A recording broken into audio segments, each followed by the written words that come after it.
are a factor to why idols are worshipped, if you recall. Because Ibrahim a.s., he said to his father that why are you worshipping shaitan? But he's worshipping an idol, so it didn't make sense. But then we addressed the fact that there are jinns inside idols. Yeah? That's calling onto people to worship it. There's another explanation to this ayah.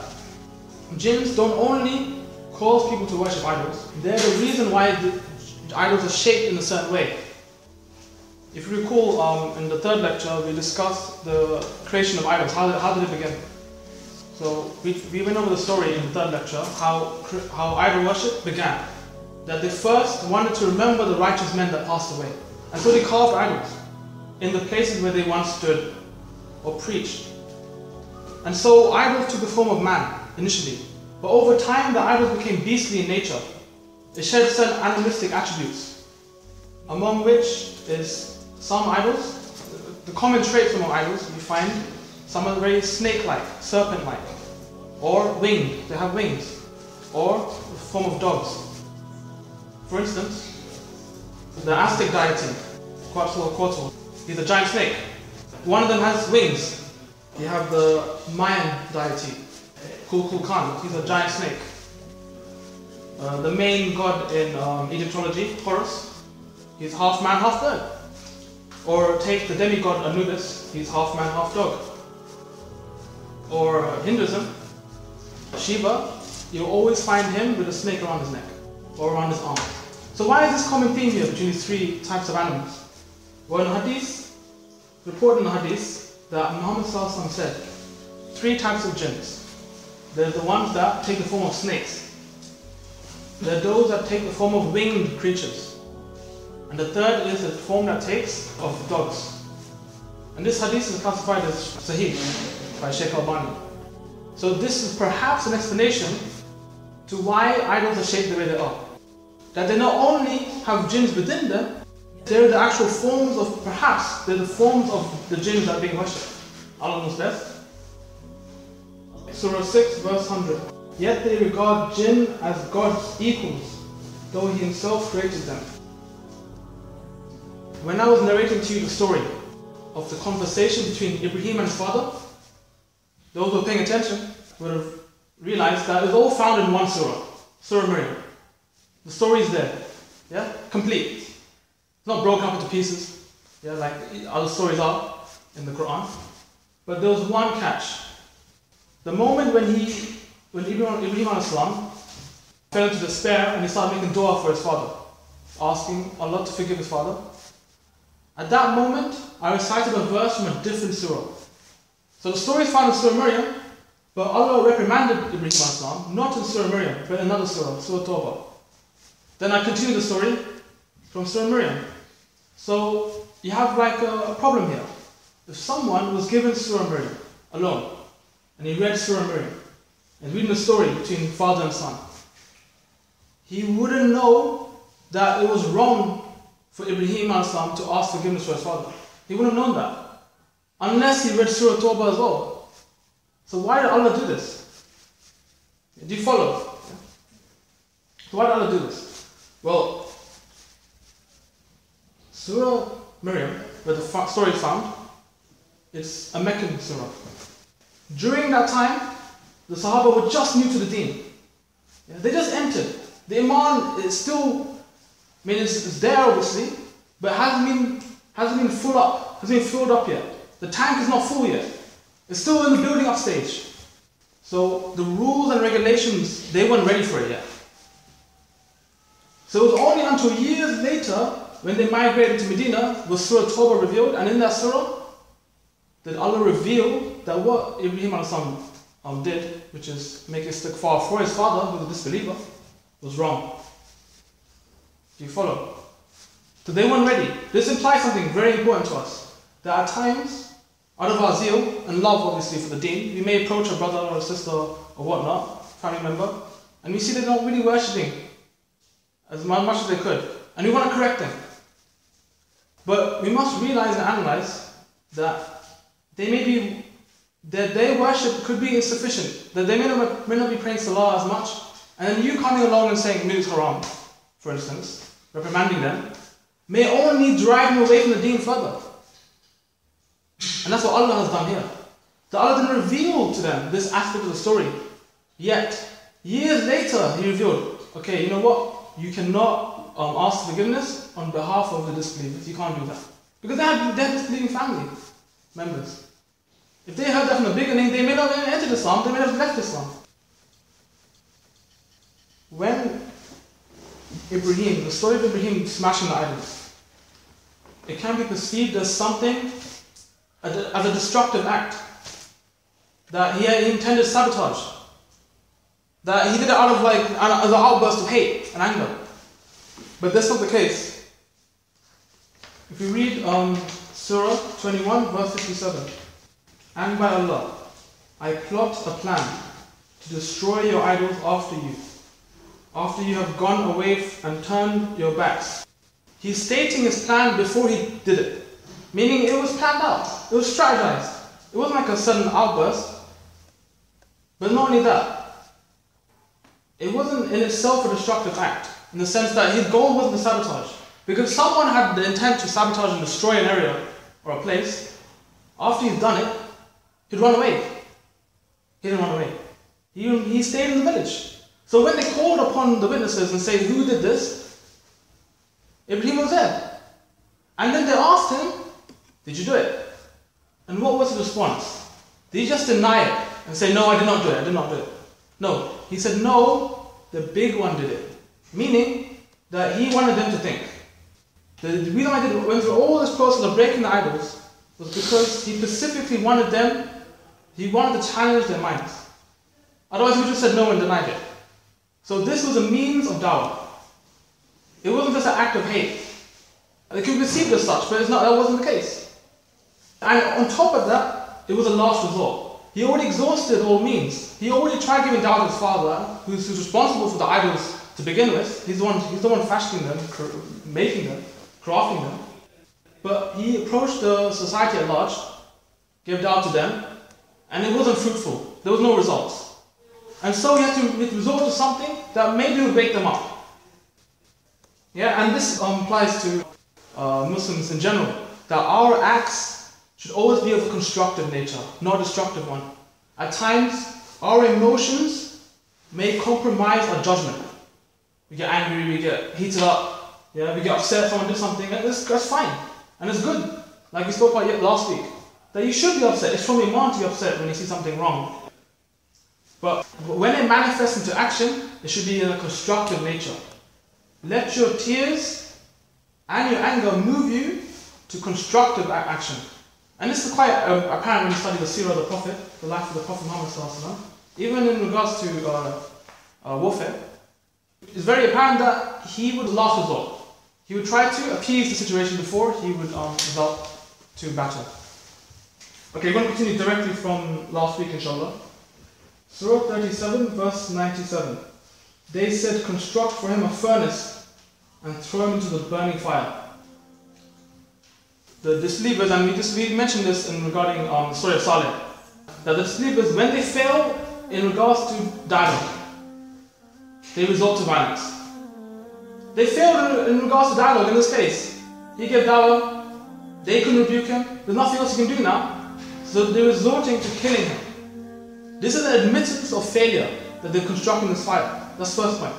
Second point is this. The scholars, they've said that there's 3 stages a da'i, someone who's giving dawah, goes through. 3 stages that demands the da'i to face with patience. Not every da'i will face all 3 stages. And it gets worse at every stage. Stage 1, that you give dawah, and what you say falls on deaf ears. No response, no results. They ignore you, and we saw this with Noah al-Islam. We saw this with all the prophets so far. Stage 1. Stage 2 is that they do respond, and they engage you with dialogue. They'll argue with you, they'll rebuke you. But because they can't defend their faith, because it's on falsehood, you can't defend falsehood, and we made it clear last week, they start insulting you. That demands patience too. First, you're doing this and there's no results, that demands patience. Second, you start getting insulted. They start attacking you personally. And stage number 3 is that they physically attack you. They can't take your dawah anymore, they can't engage you verbally. Your life's on the line. They engage you physically. So we've seen this with every prophet so far, up to this point in the storyline. Specifically Noah, Hud, Saleh, and Ibn Safwan, the one sent to people of Aras. He was thrown into the well. So they've attacked every single one. They tried to attack Hud al-Islam, but Allah made him powerful to overcome them. And they tried to kill Saleh in his house, along with his family. So we've seen this with every prophet, including now with Ibrahim al-Islam. In regards to the dawah, we have spoken about other prophets before. We spoke about Adam and Idris, but we didn't talk about his dawah. Surah 21, they said, burn him and support your gods. They believe in their deluded mind that this burning of Ibrahim al-Islam, this construction of the fire, is for their gods. So that drove them to do something very strange. They wanted to build the biggest fire possible. Make it as big, make it as powerful, as large as possible. Make it like a big sacrifice, for a big crime as they saw it. And the Mufassirin say that it took days to build this fire. And it was so big, so hot, that the birds couldn't even fly over it. It reached the skies, in other words, it reached the clouds. And that people were so zealous and so anxious in playing a part in the making of this fire, that it's even reported that a woman, near the time of pregnancy, near the time of giving birth, she was even contributing to the fire and collecting this wood. So it became like a festival for them. And this fire was so massive and so ferocious, they couldn't go near it. They couldn't bring themselves to throw Ibrahim al-Islam into this fire without themselves getting singed. So they had to construct a device just to throw him into the fire. So a man named Hizan, Kurdish descent, he constructed the catapult. This is the invention of the catapult. So from now on, inshaAllah, next time you see a catapult, something that meant nothing to you before, let it be a means to remind yourself of the first trial of Ibrahim al-Islam. Let it be a source of an iman boost, if you will. So they placed him on this catapult and they let it loose. So it threw him, it launched him into midair. At this moment, anybody at this moment, reaching certain doom, any help you can get, you'd go for it, right? Any help you can get, you go for it. Who came to him? Who offered help? Angel Jibreel, the greatest of the angels, the greatest, the most powerful, the most renowned. He approached Ibrahim in midair and he said, "Oh Ibrahim, just give me the word. Just give me the word, give me the green light, and I'll save you. Do you need any help, Ibrahim? Just give me the word and I'll do it." What was his response? Who are you? What power do you hold? What can you do that Allah can't? Subhanallah. His response was so articulate, so immense, so powerful, so remarkable that Allah eternalized it, immortalized the response by placing it in the Quran. Third surah of the Quran, verse 173. Allah is sufficient. Allah is enough. Who are you? What can you do? Allah is enough. Calm down. Allah is sufficient for us, and He is the best disposer of affairs. Subhanallah. Permit me to paint you a picture. A man is climbing a mountain. He's climbing a mountain. He needs to reach the top. If he doesn't, he'll die. It's touch and go. He hears a voice. He hears a voice confirming that Allah will save him. But you have to let go. The rope you're clinging onto, throw it away. The tools you're using, abandon it. The rock that you're grasping, let loose. The next day, search and rescue team arrive. And they find the man at the bottom, at the foot of the mountain. He couldn't give 100%. He had doubt. He had doubt in his heart. Ibrahim a.s. didn't have a single speck of doubt. If he had one, he would expose it there. Not even a shadow found on his heart. Not even a dot. And so Allah describes his heart in the Quran. Qalbin Salim, meaning perfect heart, pure, pristine, nothing. No hesitation. And his response, by the way, wasn't just immortalized by placing it in the Quran, but it's been immortalized in the words and the hearts of the believers. That we can also utter these words in times of our difficulty. And it will be a source of strength for us, a source of patience for us, inshaAllah. Now, at that speed, and at that height, at that trajectory, the fall alone will kill him. Forget the fire. The fall alone will kill him. So he's got a problem. But what happens? From the spectator's point of view, instead of him tumbling down, they suddenly see him walking on mid-air, declining, stepping into the fire on invisible stairs. That's how it looks like. At this moment, this is when he has full faculty. He's full control of his body. If he wanted to step out, jump off the stairs, avoid the fire. But he had no buyer's remorse. Buyer's remorse is like when you struggle. You struggle, you want something, you earn the money, and you finally get it. You finally buy that thing you wanted to get. And now that you have it, you start regretting it. Why did I buy this thing? Why did I buy this thing? Waste my money, my time. What the hell was that about? That's buyer's remorse. You regret buying it after purchase. Ibrahim a.s., what did he buy? He bought a ticket to Jannah. And Jannah is a very valuable item. It's a very valuable thing to hold. To secure a place in Jannah. The more valuable the item, the good, the service, the higher the price. And so the price was extremely high. It was for him to throw himself to the fire. That was the price for his ticket. At that moment, he could have showed buyer's remorse and stepped off the staircase, but he did not. He went in full submission, willingly now. It was against his will being thrown into the air, and now it's willingly he's going into the fire.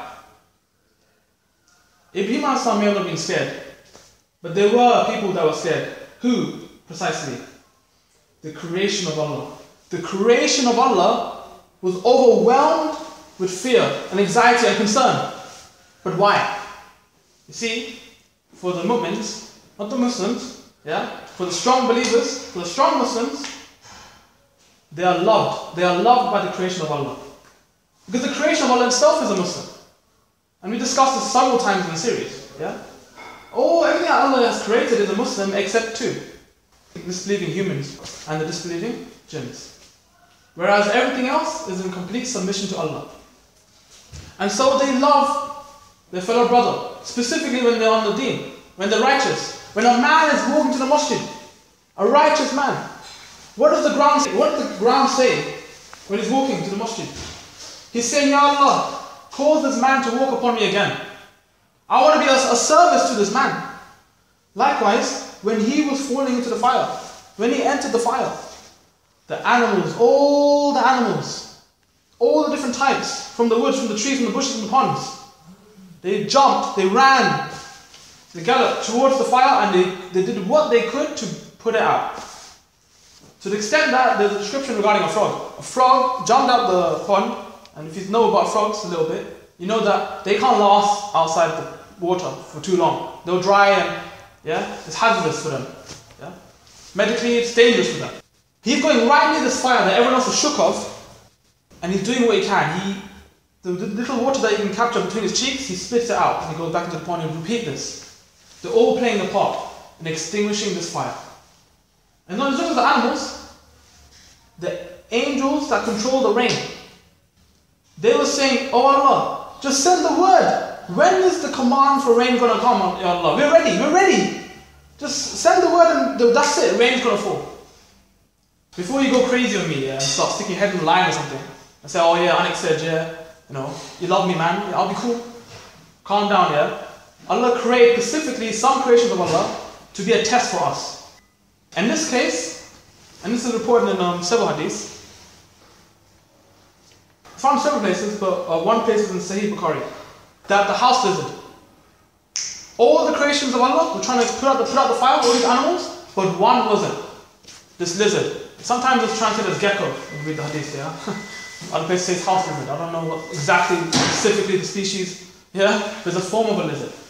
It was trying to ignite the fire. It was trying to keep it alive, blowing it, whatnot. Yeah? Keep it going. So this demonstrates that there are creations of Allah that is specifically designed to cause fitna, to give you a hard time. And this was one of them. And that's why it's a sunnah. If you do find a house lizard in the house, it's a sunnah to take it out. Yeah? Yeah, one time one of the companions came to the house and saw a spear just stuck into the ground in Aisha's apartment. Yeah, and she asked, what is that about? Then Aisha said, yeah, we use this to kill the house lizard. Yeah, so that explains why the spear is there. Alright? So he's in the fire. And the rain's not coming. But why?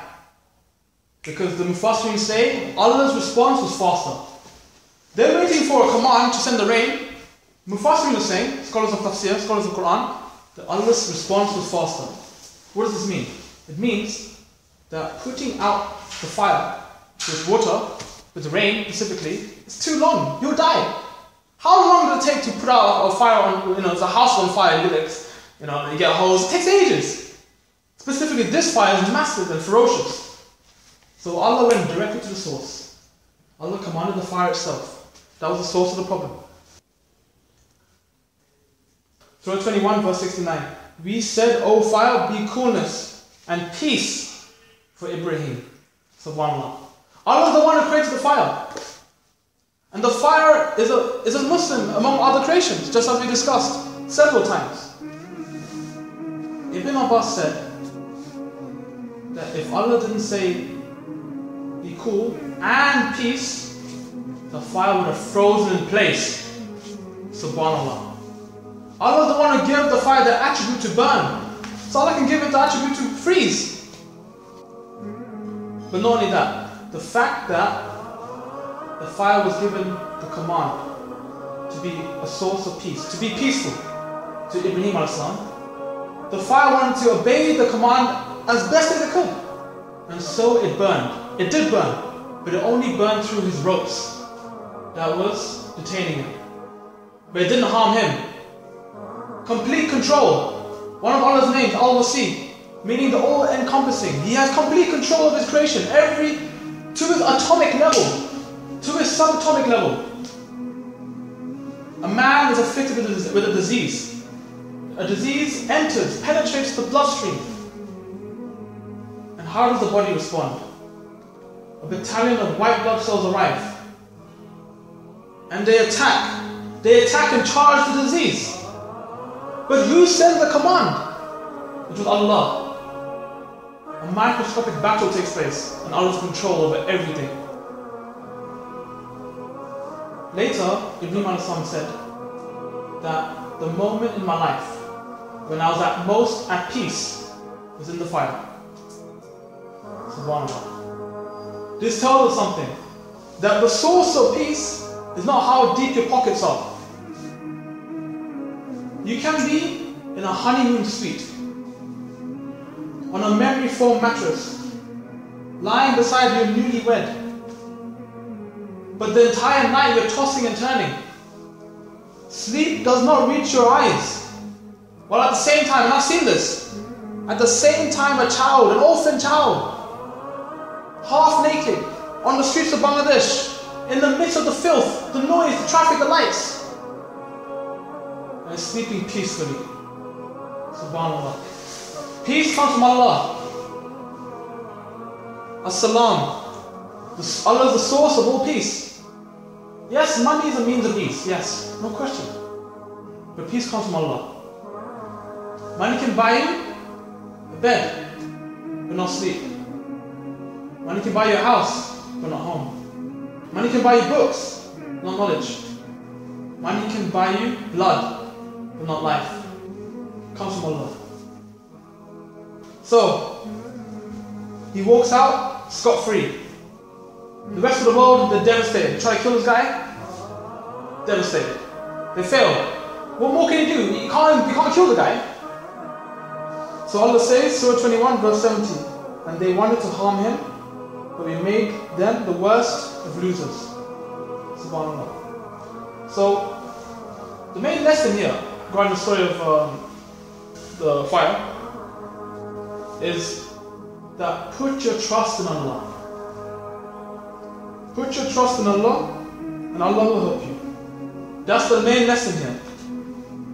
At times you may find it difficult to put your trust in Allah because the circumstances are quite dire, that you can't decode a way that you could get out of this. Yeah? But look how Allah helped him. You would expect the fire to be put out, to be extinguished, but Allah did something different. Allah made the fire cool. Yeah? So in other words, if you find yourself in an impossible situation, relax. Just do the possible, and Allah will do the impossible for you. Surah Talaq, verse 2 to 3. And whosoever fears Allah and keeps his duty to Him, He will make a way for him, and will provide him from sources he never could imagine. So that's the main lesson from the story of the fire, inshaAllah. Now when this happened, the ruling king, and those of you who've been with us, specifically last week, they know who I'm talking about, Nimrod in the Arabic. He wanted to meet this guy. Who's this lord of his? That's how he saw it. Who's this lord of his that prevented him from burning? Because he considered himself to be God. So he approaches this king. And the king asks, what does your Lord do? What's so special about your God?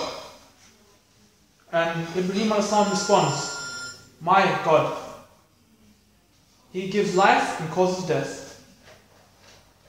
Nimrod said, I can do that. Bring out for me 2 men from jail, from prison.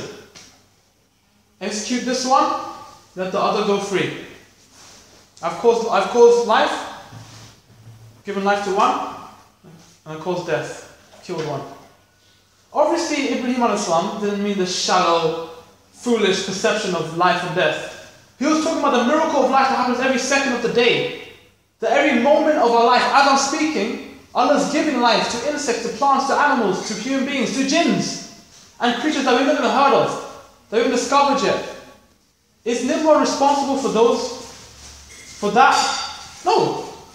But from this conversation already, Ibrahim a.s. has already realized, internalized, figured out that Nimrod, he's a bit limited in this regard. He's a bit limited. He doesn't realize this. Otherwise, he wouldn't have brought up such a foolish response. And so, he decided to respond in a different way.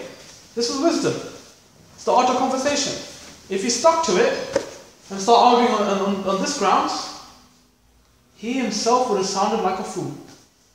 Ibrahim a.s. himself would have sounded a bit silly. Because when someone is not being sensible with you in a conversation, and you argue with them, you yourself sound silly. That's the reality.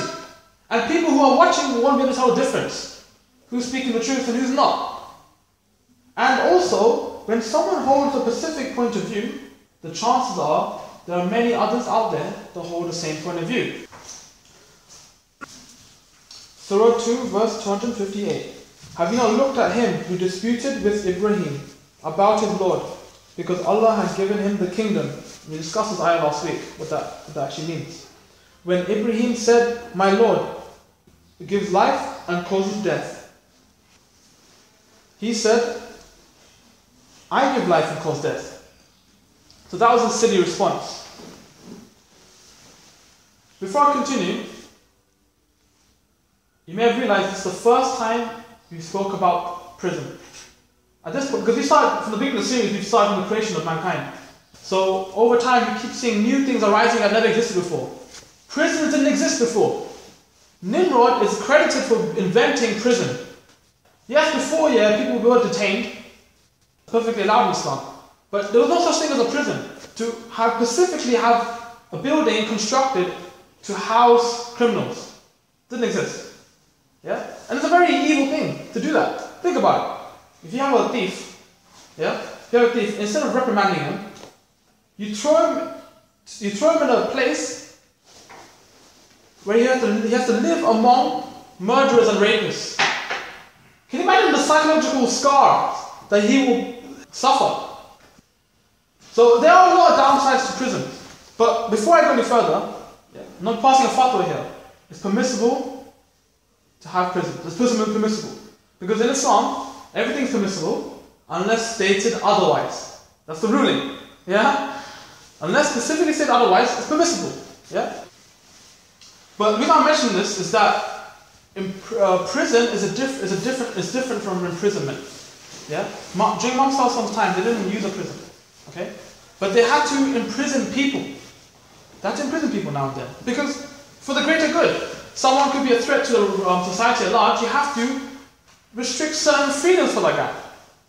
At least for a while. So Ibn Taymiyyah, according to him, and also Ibn Hazm has also alluded to this, that when there is this ruling, you have to pass imprisonment upon someone, it's not that you throw him in a prison. That's just dangerous. Yeah? Rather, that you restrict certain freedoms from the guy. At least detain him in somewhere a bit more logical, like his house. Yeah? And so at the time he even said the masjid, detain him there for a while, and Muhammad did this. He tied up a guy to a pillar in the mosque, yeah? I'm sure some of you are familiar with the story. I'll leave it as that. I won't go too far into it. I'm going to stick to the topic, but we will readdress this when you come across prisons again. Yeah, the story of Yusuf al-Islam. In a more positive light, in fact, actually. Okay. One other thing is this, that scholars right now, they are urging leaders to find a better alternative than imprisoning someone. Yeah? Because in reality, prisons themselves, they're a social cost. Yeah? They're a financial burden on those who are outside of the prison. Because we have to pay for the upkeep. You have to pay for the running costs of the prison. Yeah? And the people who are inside the prison, they're not contributing to society. Yeah? So there's a lot of there's a lot of negatives, there's a lot of cons to having a prison. The verse I recited, Allah said, "Have you not looked at him who disputed with Ibrahim?" The Arabic word here is hajja, which means to dispute, to rebuke, to rebuttal, to argue. Allah subhanahu wa ta'ala has never used this word with anyone else as much as He used it with Ibrahim al-Islam. Because his entire life he was giving da'wah. His entire life he had to face people arguing with him and rejecting his message. And this we've seen this already. First his father, and then the rest of the society, which we talked about them, called the Chaldeans. And then now the king. The king. The ayah continues. Ibrahim said, "Verily, Allah causes the sun to rise from the east. So you rise from the west." That was his response. He changed the course of the conversation, like I was alluding to earlier. He didn't stick to it. If you start arguing with him regarding death and life, it may have not been fruitful. So how did he respond to this? Was this fruitful? The ayah continues. So the disbeliever was utterly defeated. Strong language there. He was utterly defeated. You can't respond to this. You can't. There's nothing you can do. No matter how much power one possesses, he can never rise the sun from the west. Impossible. Now, the Mufassirin, they say, when Ibrahim al-Islam left that kingdom, on his way out, an angel approached Nimrod and urged him to reconsider. Take the faith that Ibrahim al-Islam spoke to you about. Follow Allah. Adopt Tawheed. Abandon this foolishness. Nimrod refused. And so the angel approached him a second time. Same result. Angel approached him a third time. But on the third occasion, Nimrod was frustrated. And so he challenged. He said, "If you God is Almighty, you bring your army and I'll bring my army. Let them battle it out. We'll see who's mightier." Angel agreed. "I'll bring my army." So he has his entire military force ready. Who does Allah send? Allah sends something that you can squish with your fingers. Something that we don't think much about. That we don't attribute much power to. The mosquito. Allah sent an army of mosquitoes, so much that it blotted out the sun. They had to fight the mosquitoes in eternal darkness. And what was the result? They were drained of their flesh and blood. All that was left was bone. But Allah wasn't finished. Allah sent that one mosquito among the army, and He sent it all the way to Nimrod. Or Nimrod is the biblical name. And he went through his nose and entered his brain. What was it doing there? It would be a continuous nuisance. Nuisance is too weak of a word, but it would be moving around, buzzing, poking, piercing his brain. Yeah? And constant irritation. And nothing he could do would subside this irritation. He would start hitting himself with whatever he can find, but it wouldn't do the job. So he would resort to hammering himself. He started using a hammer because it was that bad. And he hammered himself to death. This was the pathetic end of Nimrod. Stupid end, you could even say. Stupid end, right? Funny enough, his name, originally his name, Nimrod, in the Hebrew name, it means to revolt. And that's what he did. He revolted against Allah. So Allah destroyed him. But his name means something else in today's time. In the 15th century, they adopted his name into the English language. Now it means to be stupid. You call someone Nimrod and you call him stupid. Because it's a stupid end. So he fulfilled his name, and so far everyone's name that we've addressed, they fulfilled it in the series so far. Yeah, go ahead. I heard from somewhere else that God told someone else to slash his head. Yeah, you see, he's got a lot of servants, right? So sometimes, because he's not working on himself, so he'd ask someone else to do it. Hammer me, use this, use that. All these tools that we've seen torture, he's doing it to himself. Look, it's ironic. And remember how I've said multiple times, the punishments of Allah are ironic. We've seen it several times in the series. We'll continue to see this.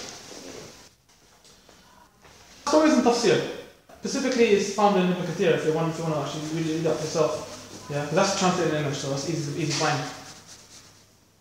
But in the books of history, yeah, and there's several places. You find what I'm going to say now in several locations. If you're wondering what's the guy talking about, yeah, it sounds a bit out there. He had a wife. He had a wife named Semiramis. Nimrod. When Nimrod died, there was hard on his wife. Because she believed in his claim that he's God. That's what Nimrod thought of himself, that he's God. And he was the only one to do this at that point in time in history. The first guy to reach this level of shirk.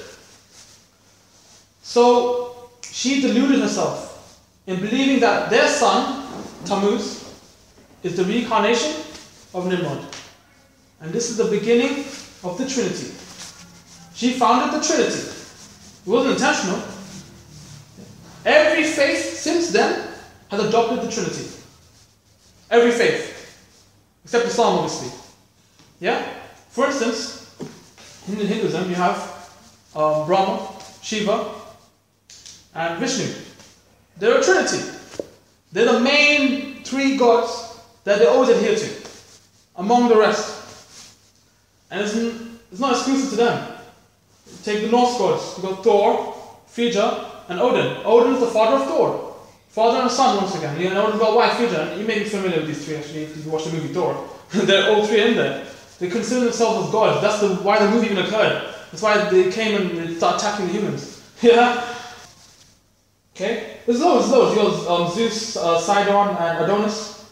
That's in Greek. That's Greek mythology. You got Pluto, Neptune, and Jupiter. That's in Roman mythology, and so forth. Examples are countless. And so they adopted into Christianity as well. It wasn't something new. It always existed. And we spoke about this. We spoke about this perhaps last week, if not a week before, that Shaitan used the same bag of tricks.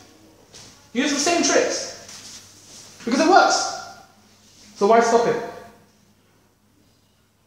And Allah mentions the Trinity in the Quran. Surah 4 verse 171. Say not three, desist. It will be better for you. For Allah is one. Glory be to Him. Subhanallah. So in reality, and we know this, the Quran is universal. It's a universal book. It addresses everyone. In the Quran, Allah addresses the Muslims, the disbelievers, yeah, the mushriks, the people of the book, and so forth. It's universal. And so the message is universal. So anyone a Hindu can pick it up and he reads this and it will mean something to him. Yeah, marriage has got Trinity too, yeah. Do you understand? Now, Ibrahim, he just had this major conversation with Nimrod. Major. Because something dawned upon him now. He's learned something from that experience. That he was able to demonstrate Allah's power of the sun, but he wasn't able to demonstrate Allah's power over life. Do you follow? He knows that Allah has power over life, but he couldn't demonstrate it. It wasn't observable. There's something hidden from our eyes. We can't see this. So he wanted to see it. Surah Baqarah, verse 260. So this ayah comes specifically straight away after this ayah regarding Nimrod. And when Ibrahim said, "My Lord, show me how you give life to the dead," Allah said, "Do you not believe?" Ibrahim said, "Yes, but to be stronger in faith." What is he saying?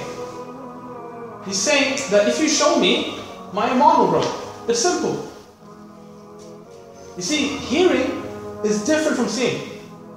It has more of a profound effect if you see it for yourself. It's not that you doubt me, if I tell you, oh, by the way, there's some cones outside your house, be careful when you drive.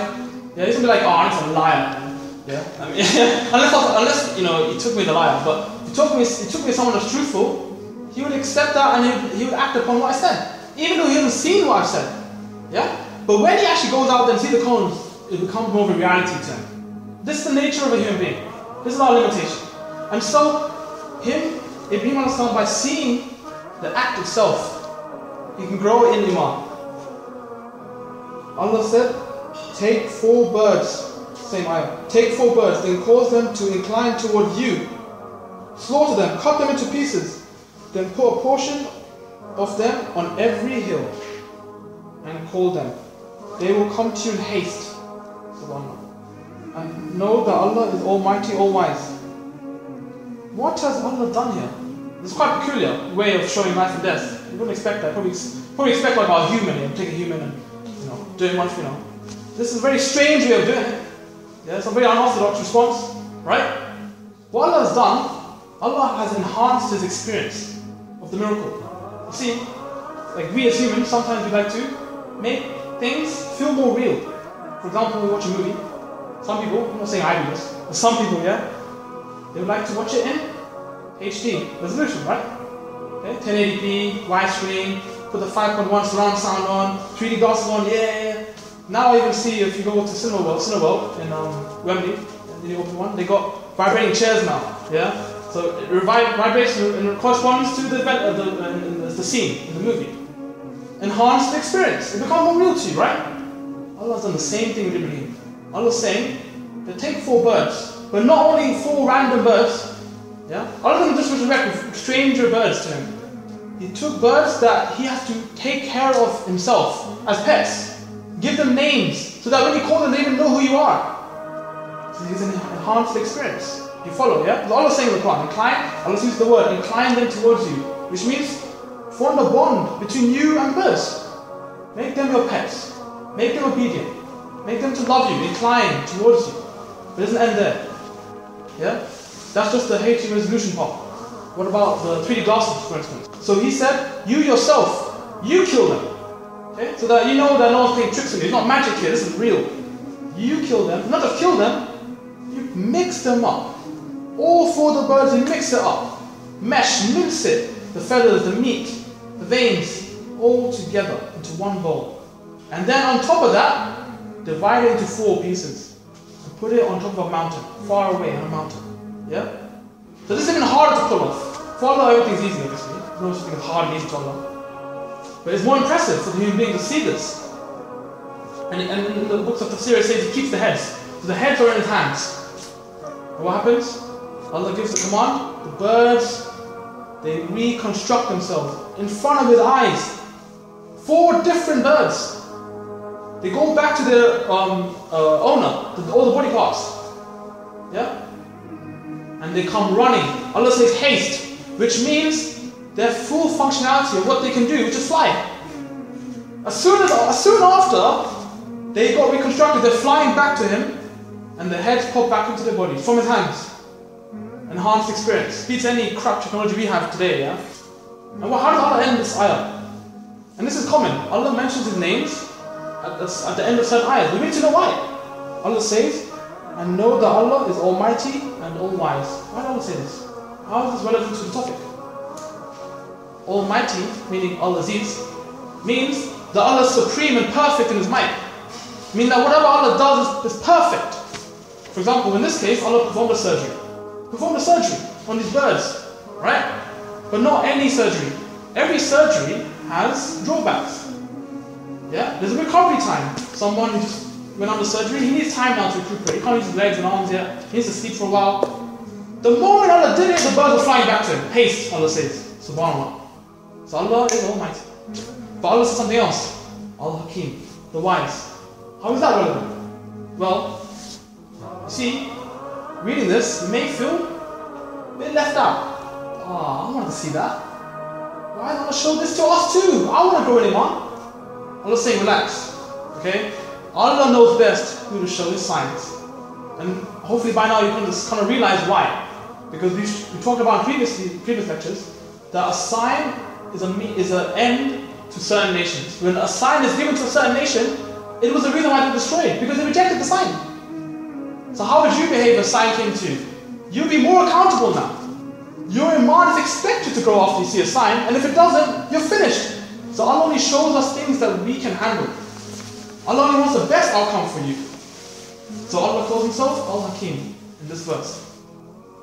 There's something strange in this ayah, if you guys picked out while I was narrating the ayah. Look what Allah says. Do you not believe?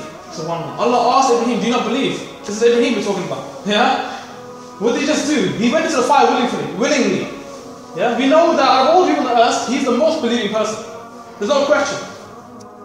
Allah still said, do you not believe? Why did Allah ask such a question? Specifically when Allah knows what's in his heart. The reason why is that Allah is so wise, and this also corresponds to the fact that He calls Himself wise in the ayah, is that if Allah didn't ask verbally, do you believe, then Ibrahim wouldn't have responded orally. He wouldn't have responded verbally, yes, I do. This way, when Allah records the story in the Quran for us to read, we can see it. We can see the words Ibrahim saying, I believe. Do you understand? For those who have doubt, the moment someone reads this, they may have doubt. Oh, this guy is having doubts, man. He needs to see this miracle. No, he does not. So Allah regurgitates this narration between the two, between Allah and Ibrahim alayhi salam. Another thing is this, that people are under the impression, people meaning disbelievers, and perhaps some people among Muslims having doubt, that religion is faith-based. That you just have to believe. This is not the case for Islam. It's probably the case for other religions, but it's not the case for Islam. Islam is specifically based on evidence. That's the difference. And I come across this all the time when you're giving da'wah to people. They say, look, but you have no evidence. Islam is the one religion that has evidence. And you can narrate the story for those if you wanna support what you're saying. Because if Islam is asking for evidence, and Allah gave it to him. Allah didn't say, you just have to believe. It's faith-based. Just believe me, man. Allah didn't say that. Allah gave him the evidence. So specifically, Islam is based on what you can observe. It's observable. Okay? It's not faith-based. It's faith-based. So inshaAllah, we'll end there. After that, alhamdulillah.